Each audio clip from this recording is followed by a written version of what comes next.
बिस्मिल्लाहिर्रहमानिर्रहीम। ख़वातीन व हज़रात, मैं हूँ राबिया उस्मान और आप सबको अस्सलामु अलैकुम। नाज़रीन, इस वीडियो में हम 9 ज़िलहज्जा की फ़जीलत का ज़िक्र करेंगे कि इस दिन हमें क्या क्या काम करने चाहिए। वीडियो में आगे बढ़ने से पहले अगर आप हमारे चैनल पर नए आए हैं तो बराए मेहरबानी हमारा channel Rabia Usman Islamic channel को सब्सक्राइब करके बेल आइकन प्रेस कर लें। यहाँ आपको इस्लामिक हिस्ट्री, अहादीस और इस्लामी वाक़यात पे मबनी वीडियोस मिलती रहा करेंगी। अरफात का दिन साल का सबसे ख़ास दिन होता है।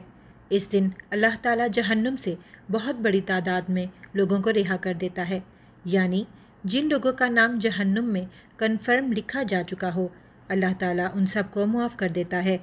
इसलिए अरफात के दिन कसरत से इस्तग़फ़ार पढ़ें और अपने गुनाहों की मुआफ़ी मांगें। अरफात के दिन की गई नेकियां अल्लाह ताला को पूरे साल की गई नेकियों से ज़्यादा पसंद हैं। इसलिए इस दिन कसरत से इबादत करें, अल्लाह का ज़िक्र करें और सदका ज़रूर दें। अरफात के दिन रोज़ा भी रखना चाहिए। रसूल अकरम सल्लल्लाहु अलैहि वसल्लम ने फरमाया कि जो शख्स अरफात के दिन रोज़ा रखेगा उसका 1 साल पहले और 1 साल बाद का गुनाह मुआफ़ कर दिए जाएंगे। इसका मतलब है कि सिर्फ़ एक रोज़ा रखने से आपके 2 साल के गुनाह माफ़ कर दिए जाएंगे।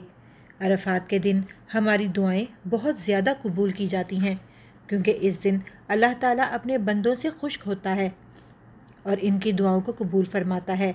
अरफात के इस दिन को यूं ही ज़ाया ना होने दें। इस दिन उठते बैठते अल्लाह का ज़िक्र आपकी ज़ुबान पर हो, आपने रोज़ा रखा हुआ हो और आप अल्लाह ताला से अपने दिल की सारी दुआएं मांग लें। इस वीडियो को ज़्यादा से ज़्यादा लोगों के साथ शेयर करें ताकि ये आपके लिए सदका जारिया बने। इसी उम्मीद के साथ इजाज़त दें कि आपको हमारी वीडियो पसंद आई होगी। मिलते हैं बहुत जल्द एक नई तारीख़ी, तहकीकी और मालूमाती वीडियो के साथ। देखते रहिए राबिया उस्मान इस्लामिक चैनल। अल्लाह हम सब का हामी व नासिर हो। अल्लाह हाफिज़।